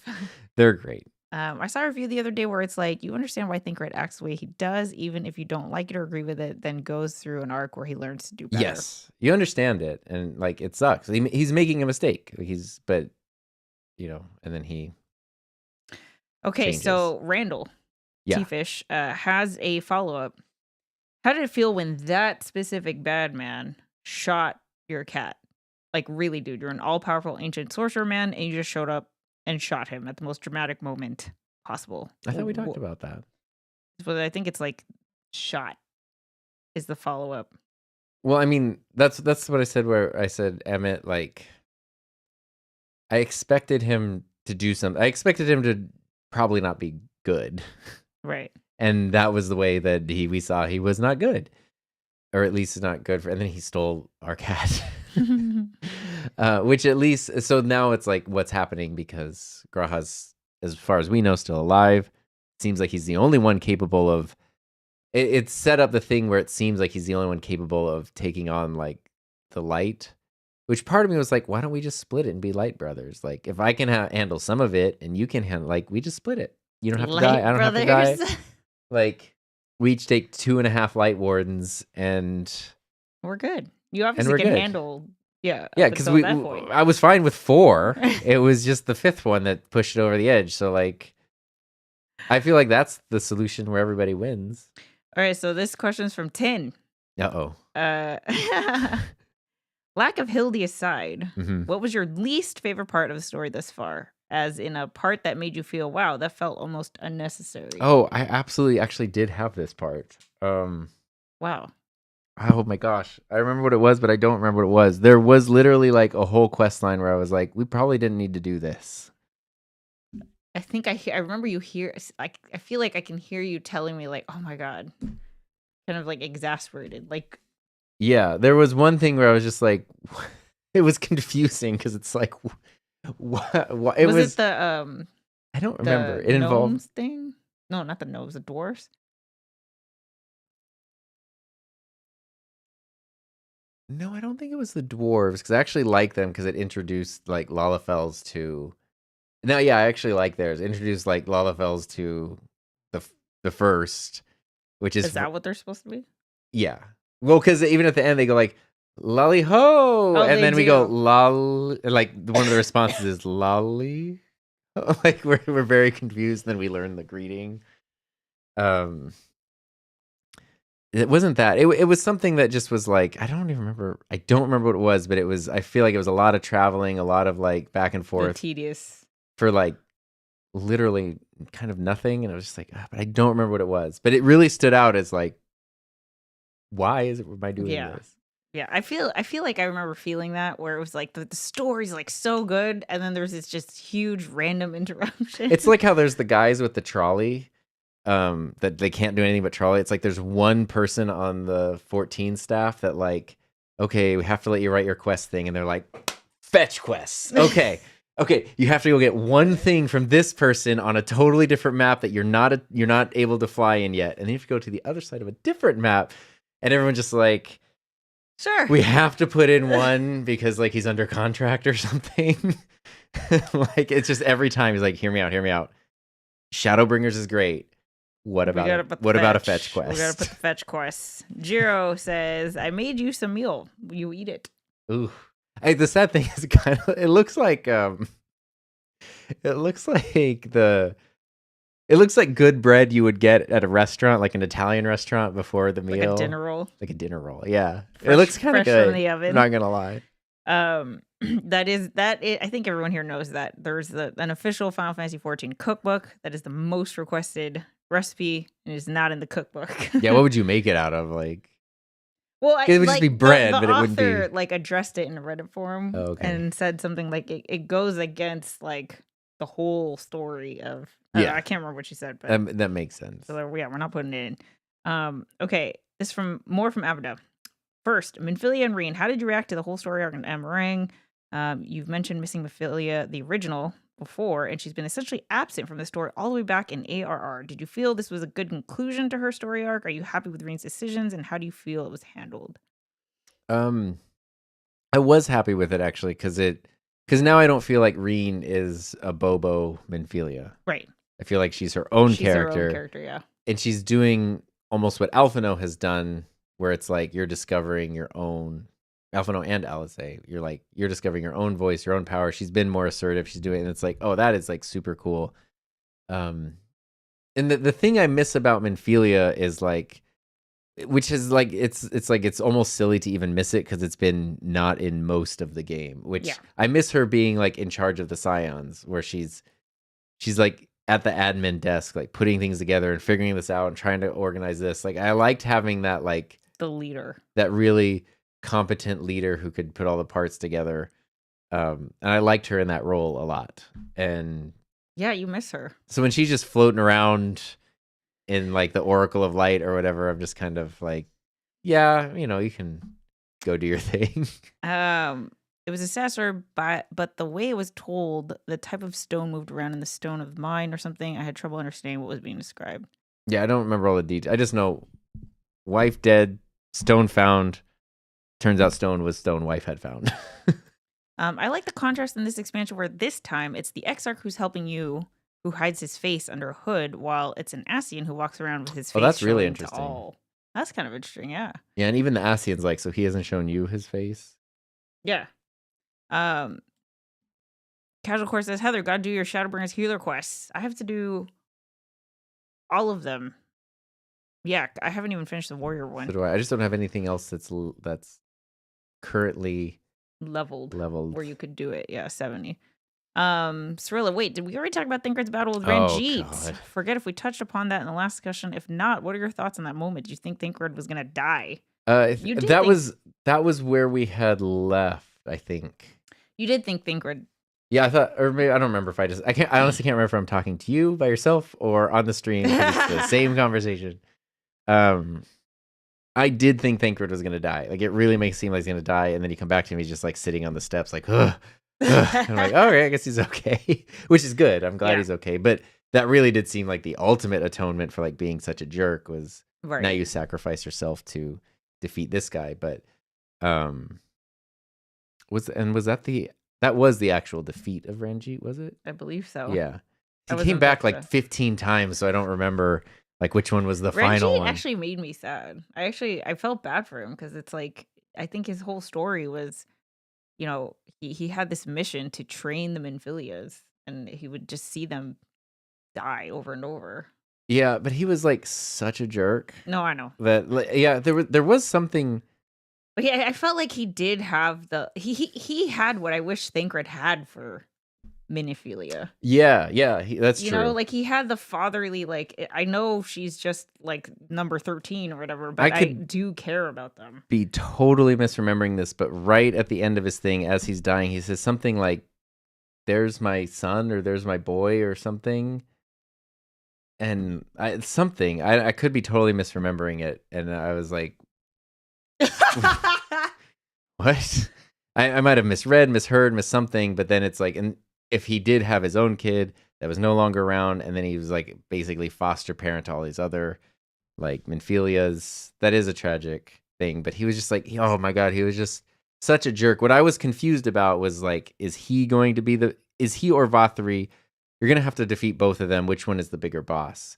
And it sets it up as Vothri is, which he was. But I was almost expecting it to flip. Oh, interesting. Because Ranjit is like the way more skilled, like Right. warrior, Competent, fighter person. Yeah. Let's see. Does Tom know of the houses in Tomra that only Lalafell players can go into? No. There you go. Carolyn, there was a big quest line about taking a shower, which as a person with ADHD and depression felt like a personal attack. Oh yeah, we all did that with you. Oh yeah, that's right. Yeah. And you have to do that in Yulmore when you go in for the first time, and Alphino's like way too embarrassed to take a shower. He like doesn't want to. That's when we realize we stink for the first time. I knew Meal was messed up just based on the fact that when you first see it, the camera lingers just a little too long on it. There's something a little too strange. The Temporary 14 Cafe that was in Nagoya and based on Yulmore had Meal on the menu. Had me shook. Did they say what was in it? Yeah. She was like having a mom around, and without her, it feels like we left the nest. Yeah. Things felt more structured with her around. Ever since Heaven's Ward, we've been more like a mercenary group. I guess it's that she was like running an organization. The Warrior of Light versus Ranjit fight in Yulmore was later. You beat Ranjit as Warrior of Light in Yulmore during that solo duty. Yes, because you have to fight him as yourself. And that's when you meet him. You're in the canopy. It pops out there. Yeah, I had to do that one like twice. He cared about me. No, imagine if Ranjit is Thancred's reflection from the first. I'm trying to figure out like what the overlap. Yeah. He cared about Minphilia as just one of many, not as her own person. Yeah. This is true. But I feel like he did have like he, to a fault, but he upheld his responsibility with honor. It's like, this is the thing that I am charged with for the betterment, of our society. It almost is the same theme. It reminds me of that tribe in Stormblood. I don't remember, but the one that was real big on reincarnation. Oh yeah. Where they're like Sadhu's tribe. Yeah, it's like, I'm supposed to be a warrior or whatever, but I like am really bad at it and I'm not interested in it, but they say I'm supposed to be, and it's like almost that's Oh my, I can't imagine a tribe of just shoulding. You should. Well, that's what You're the supposed to. Minphilias You go should. through, which obviously they do have some like ability that puts them in that position, but it's still like, oh well, What you as do your own you person wanna don't matter do, anymore. Yeah. When the bread looks like a butt. Go shower, Sneakade. Never clicked anything faster. Yeah, that was the one I chose too. It felt like Ranjit should have been more of a tragic figure, but from what we actually see of him, he feels very one-dimensional a villain. Even Reen out really shows no Yeah, attention maybe to him. that's how I feel like there was something there, but we just didn't dive into it. Right, it could have been, and it just And never was. he's mean and cruel and difficult because he's so capable as a fighter that he's just like a villain. Okay, we've got another question from Avida. Emmett Silk. After the big betrayal, how are you feeling about him? Do you still believe what he said about trying to find common ground, help us understand the goals of the Ascians, gauge our potential, and all that? During the cutscene, he says, I genuinely had an interest in you. Genuinely considered taking you on as allies. Do you think it was all a scheme, or was he truthful with us throughout? I think he was truthful. But I think the thing that he has shown, like, and I've said this for like the Ascians, when they're introduced way early on, they really seem like, they almost seem like the architects of like the universe, is like kind of how they're presented, like all seeing, all knowing, all powerful. Oh, wow, I never even thought that. Yeah, at least that's the vibe I got. And then as time goes on, especially with Emmett, that's what I've said in the past, like they're not on the same page in a lot of ways. And there's even scenes where people are very frustrated with him, like other people in the Yeah, he empire just or goes whatever. It's just does like, his own yeah, things, so very him. they're not on the same page. And something he explains, because he talks about several times, is like he wants to get back to his world, or he wants to rejoin things so it's back like it was. But he explains like it was a normal thing. Like we had friends and family and love. Like we did things. So they're not like perfect. They're, I don't say normal people, but like they're Right. they're a little, when you live on a world where everyone is an Ascian, the Ascians don't stand out as being like a different thing because everyone is just that. And so I think he shows that they're very infallible. Or no, they're very fallible. That's all you, man. Jimmy Fallon. They're not perfect. Okay. And so I think he is telling the truth, but just because he's telling the truth doesn't mean he's right, or doesn't mean he even has all the information or knows all the things, considering all the points, because he's not infallible. There you go. Graha and Vothri, you correctly guessed both these guys' true identities, gold star for sure. But how do you feel about the literary parallels between them as leaders? We got the Crystarium versus Yulmor. In a sense, while Graha was advancing a good cause, he was actually the most manipulative and scheming of any of the characters we've seen so far. Did you believe his double bluff with taking the light for himself at all? That's actually such a great point. Sorry, I was thinking like, you're like, who's a foil for whom? That is interesting, like the leadership styles, because both of their people are happy. The people in Crystarium are happy and really like the Exarch, and the people in Yulmor think they're happy and love Vothri. The Exarch is manipulative and secretive, but he's not mind controlling people. Vothri is literally like the people do not have free will. People, we've been talking about this. Yeah. We've been talking about this. The people in the Crystarium can leave at any time. They could leave of their own choice. If they want to leave, they can leave. Yulmor, you cannot leave. Yeah, it doesn't seem like you can leave.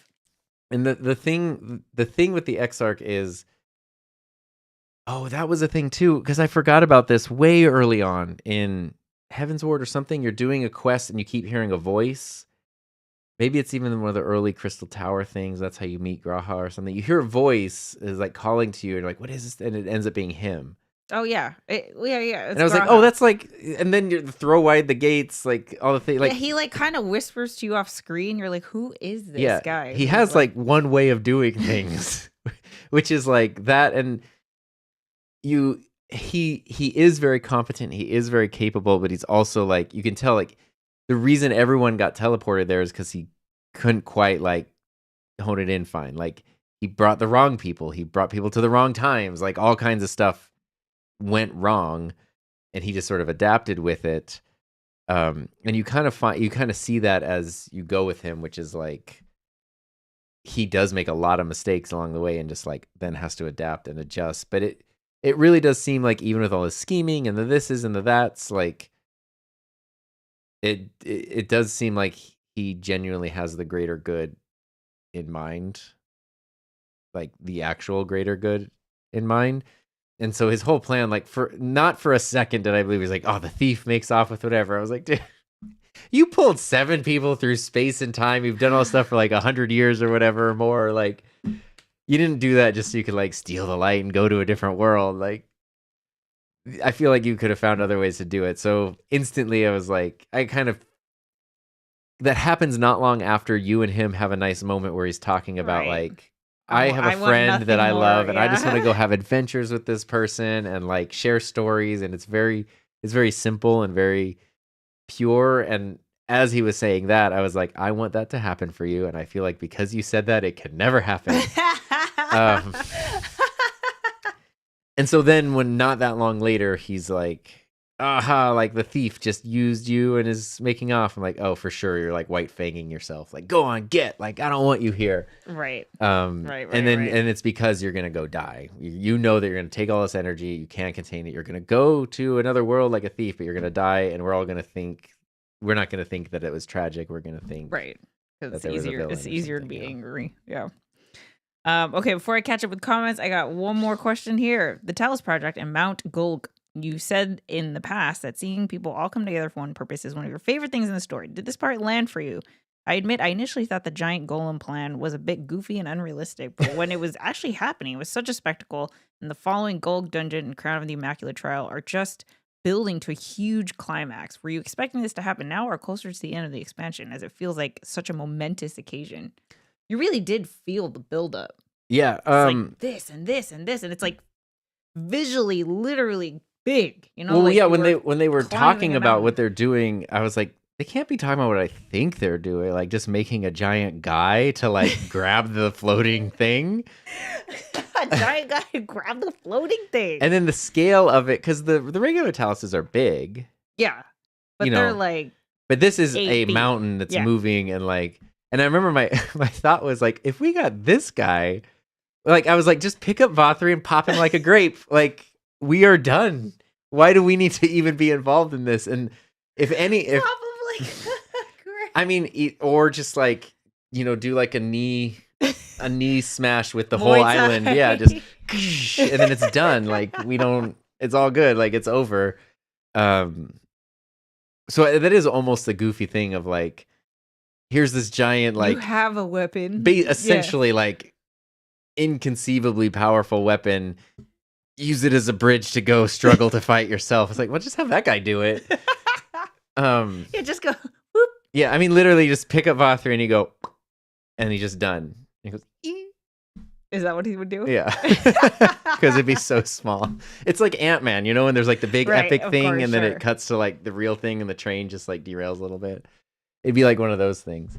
But yes, everybody coming together from all of the different backgrounds, all of the different classes, all like people who were on different sides, and they hammered it home multiple times that like the Scions and the Warrior of Light, like that is clearly their magic, is they can do that. And the reason you do that is just because you have just been, even in this new world that you went to not that long ago, you've just like, it's like Alphino said, like you can't not act when you see something in need of help, someone in need of help, you can't not act. And so you just do that, and it all adds up to like, oh, now look at everything that will come together when we need it to. And that is really cool. Definitely landed. Aw, look at you. All right, I know we gotta catch up with comments here. So Cirilla is asking, what were your thoughts on the Mount Gold dungeon? I think it's such a beautiful dungeon. That was Shadowbringers. really fun. I mean, I got to do it with a really fun group, so that's cool. But yeah, it's gorgeous, and it was visually like super cool. Let's see. I like to think of that fight as the Battle of the Dads, because Thancred is fighting for Minfilia's freedom to choose her own way and politely fail, while Ranjit only wants to protect her. Actually, Right. yeah, Battle of the Dads. That's totally what it is. Yeah.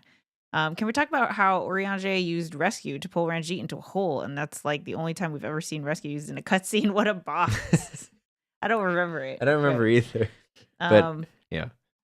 there is a short story in the Endwalker short story section on the website that talks more about Ranjit and his past. I wouldn't read it until after Endwalker, but it's a good to Okay, read, though. cool. I would like to know more. Vothri used mind control. Graha used inspiration. Yeah. The fact that you're using mind control is like, okay. Even if the people are happy, like they need to be able to choose to be there and be happy and choose to follow you. Whereas, It's got to be autonomous. You are and making a Graha, choice. like even with like things that people didn't understand, he had a long track record of like doing good, and so people trust him. Like he built trust over a very long period of time. Yeah, you can leave Yulmore, but why would you want to? You live in paradise, your every need is met, you're defended from threats, life is great. I guess it's true. They could leave if they wanted to, but they're so. It's almost See, like that's we're the like the thing. door's not locked, Yeah. but can you leave? I don't know. Has anyone tried? Yeah. Yeah, it's also like if you were born into that world and all you've heard is that the outside is hell. Why would you- I'm gonna stay on my floating balloon city. See, I don't know. I feel like it's humans' curiosity to go to the unknown. Like I feel like that's just that would last one generation, but there's gonna be somebody's like, peace. You gotta see for myself. Yeah, some teenager is gonna. Yeah, do exactly. something. Some rebel person is gonna go. Let's see.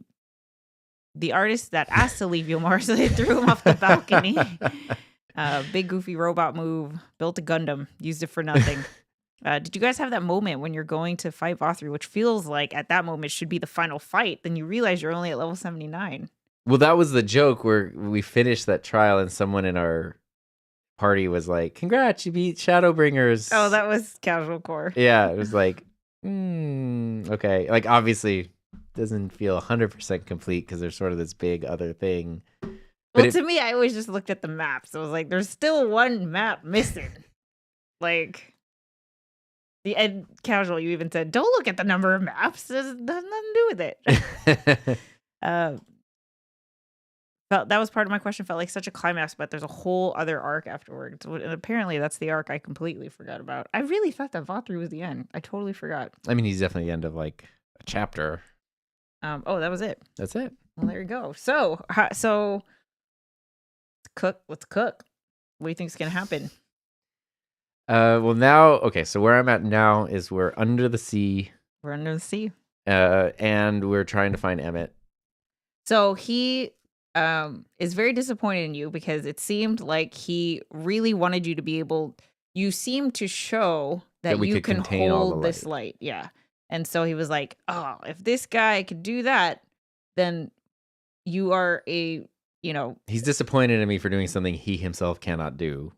But like, I think he wanted you to do it so that he can change his plans because you would be significant enough, even though he's been at this for, aeons at this point. You would be different enough where it's like, okay, let's figure it out together. A thing that has popped up multiple times with him is like, I've been trying to do this forever. I want to try a different approach, which seems genuine. Yeah. And then he was very disappointed in you because you started to bleed out the primordial light.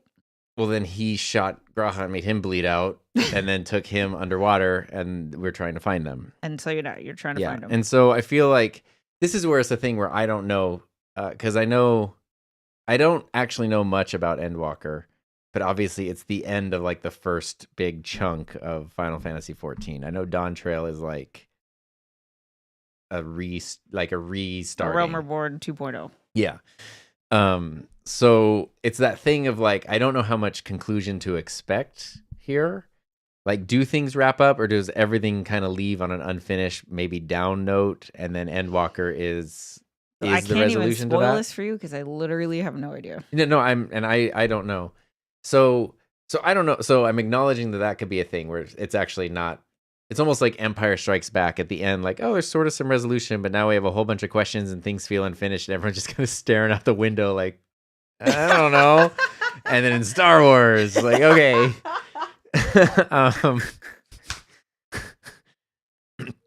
So part of me is expecting almost that kind of ending, and then actually I don't know where the patches would go. But let's say that they went for a more complete, like, I feel like we have to get back to the source. Right. Somehow. There is, oh my God, that's right. There's a whole thing. Oh. There's a whole thing with babe. Let's see it. Now there's Varys and Xenos. There's fake Xenos, who is what's his face? Oh, that whole thing. Yeah, I forgot. I forget which Ascian's pretending to be Xenos, but then there's real Xenos is back in a different body. I don't think this is a spoiler. I think he said it. Yeah. It's Elidibus. Oh, yeah. He was like, or should I call you? I just didn't remember. Yeah. Should I call you illiterate? And he was like, okay. And so there's that whole thing. The big thing they brought up here was like, I don't think any of the Scions are even here. Like, we haven't heard from them, but their bodies are here. And so now, I don't know if that's going to be the patch content, is like, what, if their bodies die, do they die? Is it that it's like, well, there's no like host to go back to.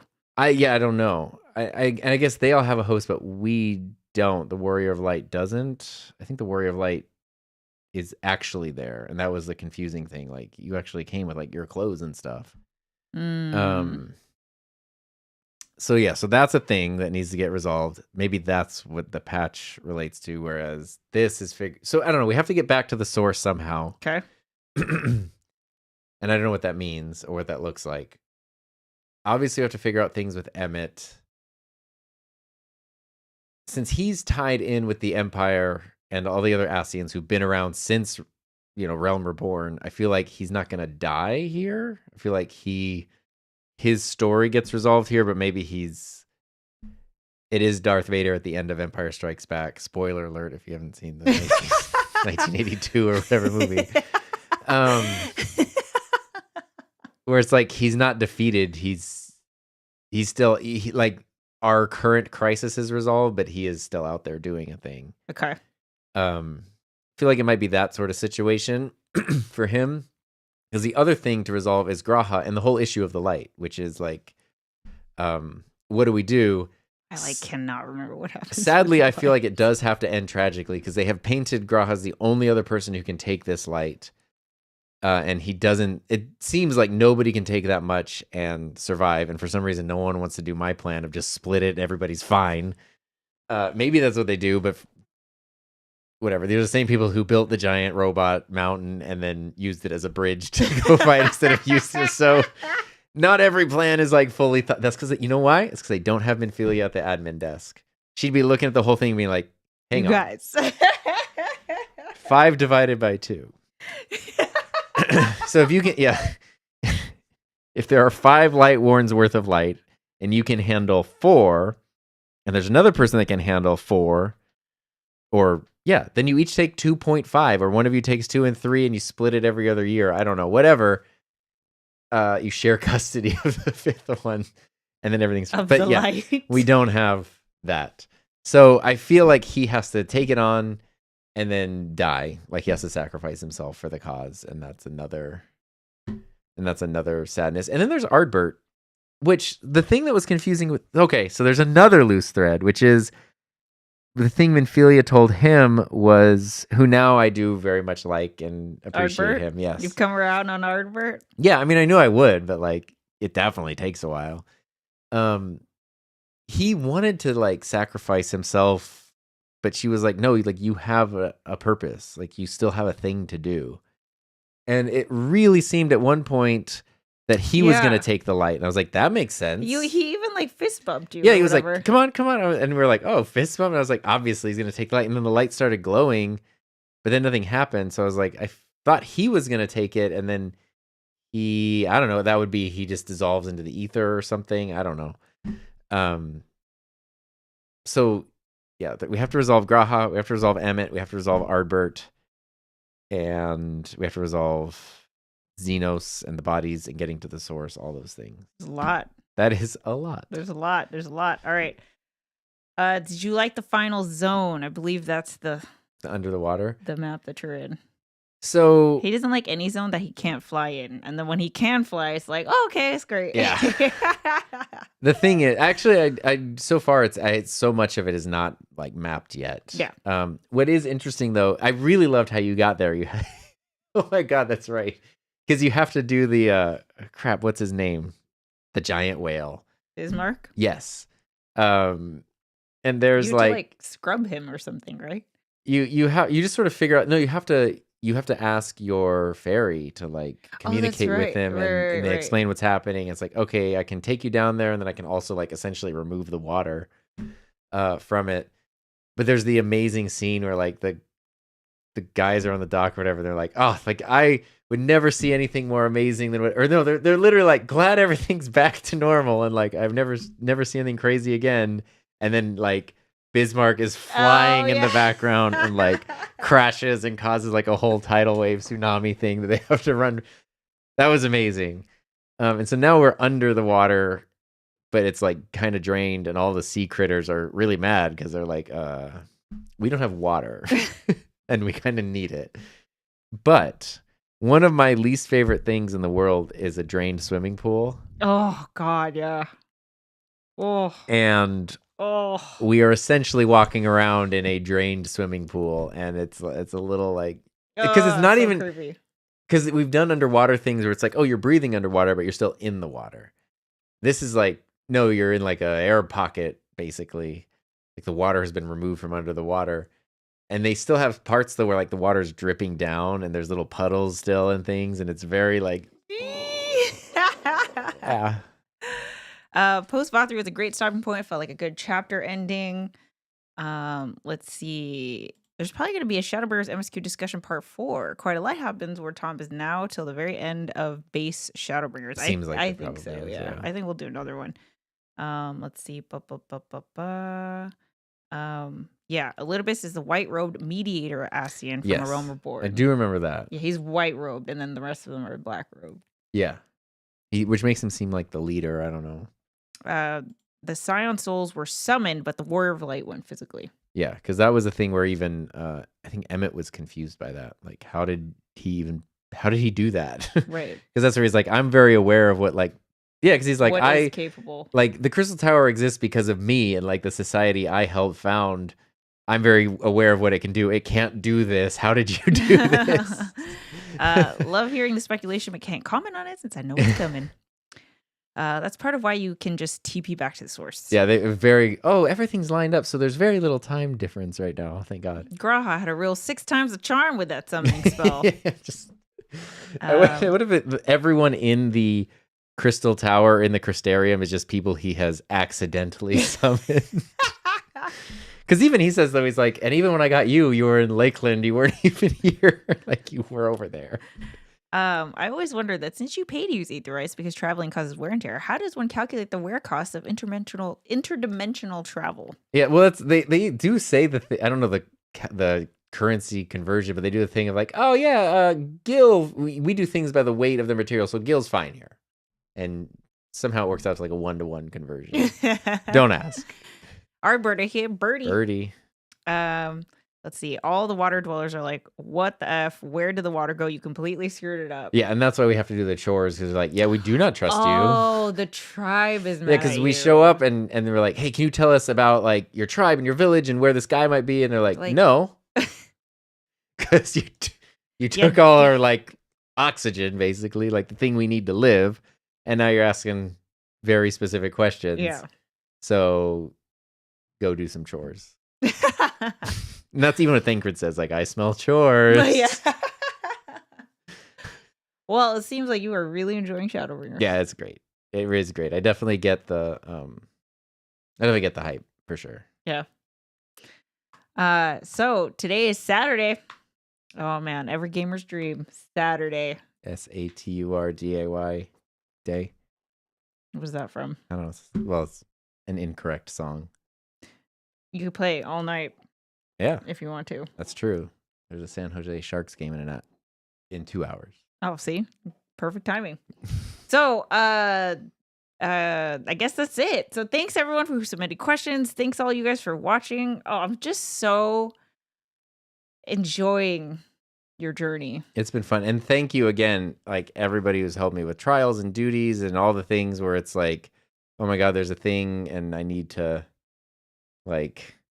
help with it. And I was telling Tom this last night. Like it's so nice because both of us can definitely say that Tom's at the point where I don't feel like I have to handhold anymore. Like you're just. It only took 4 expansions. I know, but it's a complicated game if you're not used to this. But now you seem pretty confident now.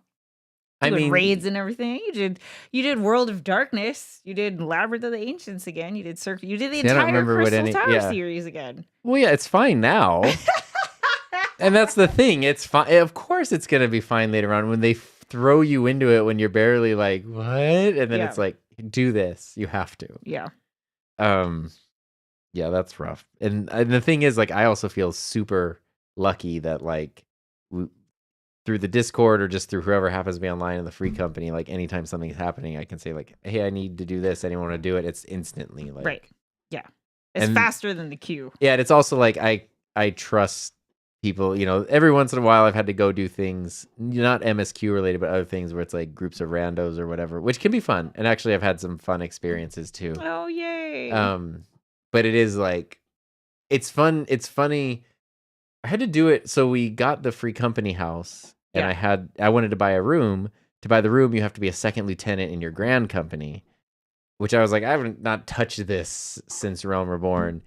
So I had to go get a lot of promotions, which was fine in terms of like seals and resources, but certain levels you have to do like duties or trials or something. And a lot of them ones you've already done, but it's like I have to go back. And so I kind of just powered through it. I didn't know what I was doing really, so I powered through a lot of them. And they're all ones which like NPC support coming in a future update. And like, jeez. Oh. And it did take less. I wasn't sure how much there was, so it actually did take less time to do it with random people than try to like form a party and take people away from whatever they were doing to this one thing. But a couple of times I got to do things that we had just done on like roulettes like the day before, a couple of days before, and it was very interesting to see like how our group plays it and then how other people play it. Yeah.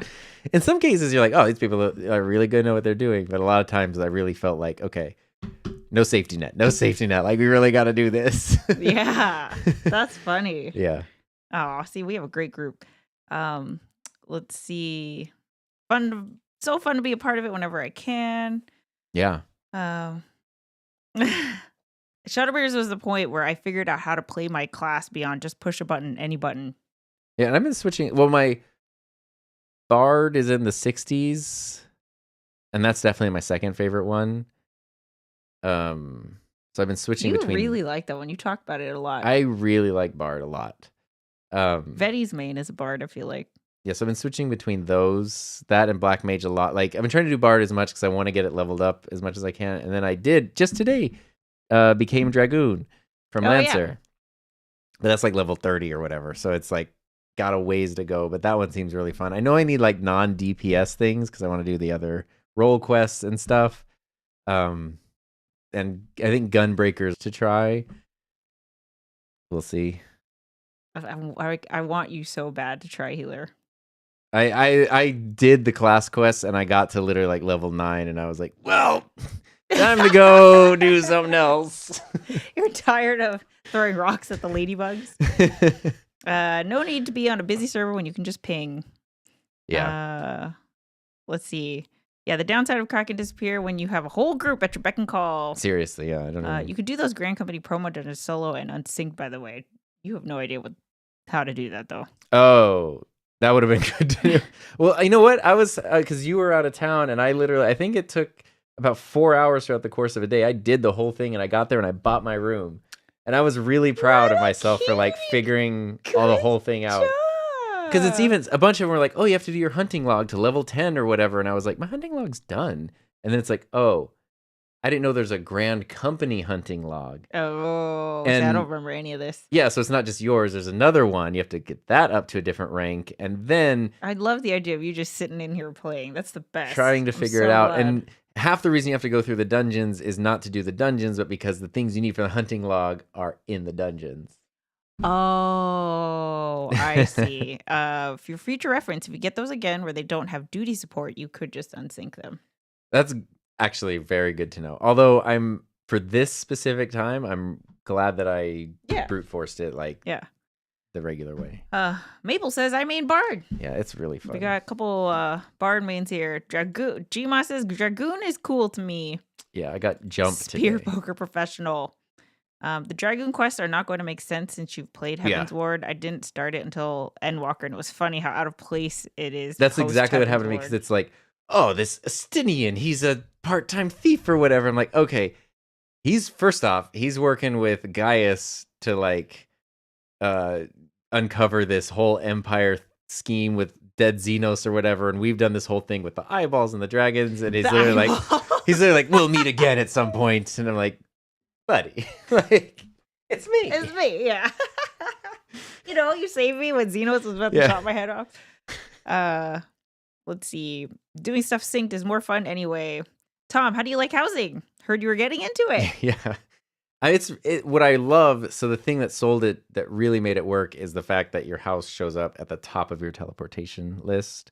Because it's awesome to just log in and out from there, and people are there. Oh my God. Can I just tell you how it's the best, because every single time we have logged in, ever since we got the free company house, there's always somebody there. There's just somebody standing by the fire pit. There's somebody standing on the stairs. There's just always, and it just feels so like, you don't have to play alone. It just makes me so happy. I can't. It's very cool. I'm excited to see the house decor get finished. I was able to dye. Oh my God, I totally forgot to talk about it. Yeah. I was able to dye my chocobo. Yes, you did. I did that, and I have to do that too. Put a bid. Well, you financed my mortgage to put the bid on another house. I gave him $3 million gil so he can buy a house like in the same. It's like right across the Aetheryte. Well, because most of the houses in our area are people in our free company, and Yeah. you were like, "Oh, I should buy this other thing," but you're like, "I don't really want to like put a house together." You like this stuff. I I'll don't just give want you to do the that. go Yeah. and have you do I it. could do a room. I don't want to do a whole house, and not I mean, a just small house is basically like it'll be our a house. room, 2 rooms, you know. Yeah. But yeah, no, I'm excited for that. Yeah, that'll be fun. But I like having my room in the big house. Like I like that. Yeah. Yeah. Was good. Okay, so really quick, let me talk about our free company house. So we are on Dynamis. Our server is Kraken. Our free company is Kraken's Call. We do have a Discord server. So if you want to hang out with us in between streams, if you want to play with us, definitely start at the Discord. You can go to krakenscall.com, or there's a link in the description underneath this video. We'd love to have you. But if you don't have anybody to play with, you could totally join us and join our free company. We have people on all day, yeah. every day. Yeah. Which is awesome. We bought our house. We got the house. We built the house. Tanail, who's one of our officers, designed the design of the inside, the furnishings, the decorations, and all of that. And then our officers put together a spreadsheet of all the stuff we needed, which I can't pull up right now, but it is in the Discord. It's a pinned comment. I think we have like most of the stuff, but we capped the stuff at 5 things per person, because again, our whole goal is like community contribution, right? We don't want it to just all rest on the shoulders of one person. Even if somebody has all the resources and all the stuff and can get everything, like it needs to be, I want it to be a shared goal that everyone contributes to. So if you want to jump in, I think a lot of the stuff that's remaining is like crafting stuff. So if you have a high level crafter, that'd be great. But again, the spreadsheet is in the Discord. We'll see where we're at next week. But yeah, the design is so cool. What I think is really cool is that like Tin put the design together, and then everybody working on it is waiting until everything is done and ready before actually doing it. So the house is empty currently, pretty much. Yeah, you go there's in like there. some stuff in it, So but yeah. And I think that's awesome. So it really will feel like, whoa. We gotta definitely that's gonna be a stream for sure. When I don't know. I don't know if it's something that can be done in like, an hour or 2, but we need to do the big reveal stream. Yeah, I just think that's really cool. Yeah. Okay, really quick. Oh, yes. Hammered Sickles reminding me. So on the spreadsheet, basically it lists everything that we need, all the materials, all the things that you can craft or gather or buy from the market board, whatever. And you could just sign up for whatever you want to contribute. Hammered Sickle got a Figmental weapon coffer. And so what we're going to do is a raffle. And so anyone who's on the spreadsheet, even if you're on it just once, you get entered into the raffle, and then you can get this weapon coffer. Is that like a big one, a special one? I believe so. I think it's like it's rare. I don't know how to get it. Actually, Avi, you can explain how to get it. I think this is like a very rare weapon thing that drops in a maps dungeon, I believe. Let's see. It's really funny if you do ARR Dragoon while Estinia is being actively possessed in Heaven's Ward patches. At least we have a hub together too. Yes, it is the best. This FC is the best, just FYI. Yay. There is the Discord link. Thank you. Oh, it's a level 100 treasure dungeon. That's how you get this coffer. Oh, shoot. Yeah, which I can't do because I'm still an Endwalker, technically. I'm level 93, Black Mage. Internet Doggo can't stay long, but hello. Hey. Good to see you. Ben looks like he's enjoying his pets. Well, he's asking for dinner. It's his dinner time. It's all of our dinners, yeah. They're from 100 treasure maps. They give these cool weapons like the cake fork and the shark fist. Oh, I see. I think these are the like fan designed weapons. Cool. It's like 9 million the gil. Cake fork. That's what Tin was using the other day. Yeah. When used, the coffer becomes a weapon for your job as designed by weapon design contest winners. There you go. That's cool. Like Lego ideas. I can't believe I got here on time. Stayed through the entire live. Love listening. Reminds me of everything I had forgotten. Thanks, everyone. Have a great evening. Perfect. All right, guys. So again, we'd love to see you in our Discord server. There's the spreadsheet in the pin. It's a pinned thing. You could sign up. We'll do the raffle. We'll let everybody know when we're gonna do that. And Tom, thanks for sharing your unending journey with us. That was fun. Thank you very much for. Well, I mean, thank you, everybody. All right, guys. We'll catch you in the next one. See Bye. ya.